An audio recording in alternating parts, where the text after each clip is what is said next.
And on that note, I wanted to give you some Vinicius praise. I think there's a real big case right now that he is, first of all, there's no debate. He is the best winger in La Liga. There's also no debate to me that he's the best winger in the Champions League. Does that make him the best winger in the world? I don't know, but it's just worth the thought exercise. Here are some numbers. And this is great because it's on the back of his hat-trick against Levante.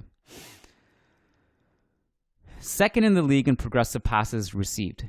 First in the league in carries into the penalty area. First in the league in carries into the final third. First in the league in progressive carries. First in the league in progressive carrying distance. First in the league in goal-creating actions.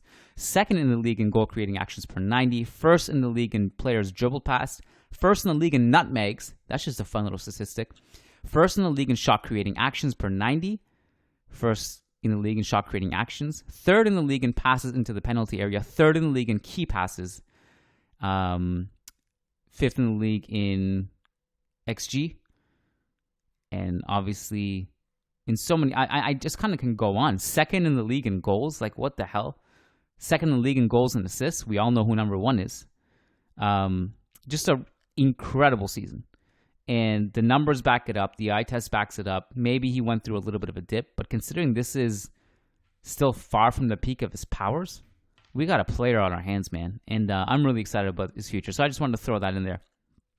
A couple things that I just wanted to mention that are not really news, but just on my mind. And we can wrap it up with these two items and keep it to under 10 minutes, I think. Obviously, Karim Benzema tied Raul's goal tally. 323 goals. He is still well behind Ronaldo, and I don't think he's going to catch up to Cristiano Ronaldo. I mean, if he did, God help us all with where we rank him. But as you guys know, I've accepted about a year ago that he surpassed Raul. That was really hard for me to accept. Not that because I don't like Benzema, because Raul was my idol growing up. But it's no contest for me now. Benzema is better than Raul. Maybe there's some discussion there about Raul's absolute peak, where he was from 1999 to 2003, that era where he was really incredible, would put the team on his back. Even before the Galacticos became a thing, before Zidane and Figo arrived, he would put the team on his back. Incredible player. But he really cooled off from 2003 to basically until the day he left Real Madrid, although he did have a couple of seasons at the end which were respectable. Benzema's gone the opposite way. He's just aged better and better and better, and he's at his peak now. The impressive thing about tying Raul yesterday was that he scored 323 goals in 141 less games. If that math is incorrect, forgive me, I kind of did it on the spot. I didn't double check it. But if it's incorrect, it's like by 2 or 3 games here and there. But it's an unbelievable, remarkable statistic. It's been an absolute pleasure seeing this guy grow over the years. I'm mind blown. I didn't expect it. I don't think anyone did. And I think only Puskás is ahead of him now. Puskás, and I'm not sure like what if he went. The thing is, if Benzema goes on to win the Champions League this year, it kind of is down to him. I mean, we can talk about the help that Vinicius has provided, the amazing work off the bench from Camavinga and Rodrigo, the heroic defensive interventions by several players, not least Thibaut Courtois. But this is basically the Benzema season where he put the team on his back and won us the Champions League. And even if he doesn't win the Champions League, I'm not going to even hold that against him. He's got us here.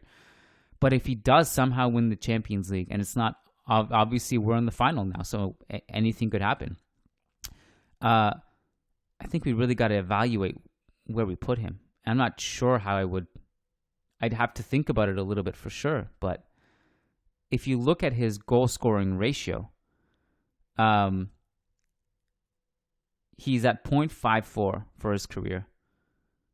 No one's going to catch up to Ronaldo, who has over a goal per game, which is just absurd. Puskás is at 0.92. So although he has less goals than Benzema, his goal-scoring ratio was incredible. Plus, he has 5 Champions League titles. And he did it all after the age of 31. But if Benzema wins the Champions League this year, I might have to put him ahead of Puskás And that kind of breaks my brain because right now I have Puskás as the third best player in club history behind Di Stefano and Ronaldo. And I just don't know what to do. I have to think about it. This is all raw, unfiltered thoughts. So take it with a grain of salt. But as a thought exercise, it's kind of blowing my brain. I have to think about it. And as you guys know, I'm writing a book about Real Madrid. It's been taking me, I think like I'm in year 4, and I'm halfway done. It's an unbelievably big book. It's basically the size of an encyclopedia when it's all finished. No player has jumped up the rankings more than Karim Benzema, and it's kind of breaking my brain how much I've had to rewrite certain sections of my book. So yeah, as you guys know, I'm ranking almost every player in Real Madrid history, so it's a lot of work. I'm watching games from every single era, as many games as I can possibly watch. I'm watching them to rank it properly, so it's not a half-ass, like, just out of my ass ranking. It's literally the most accurate ranking I believe it's going to be that anyone's ever made about the club's players.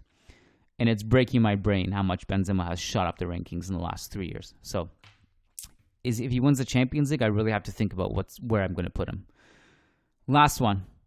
Just a note on how much I love this team. And I don't mean that in like just a fan way, like, yeah, I love the team. I mean, I love this team in particular, the one this season.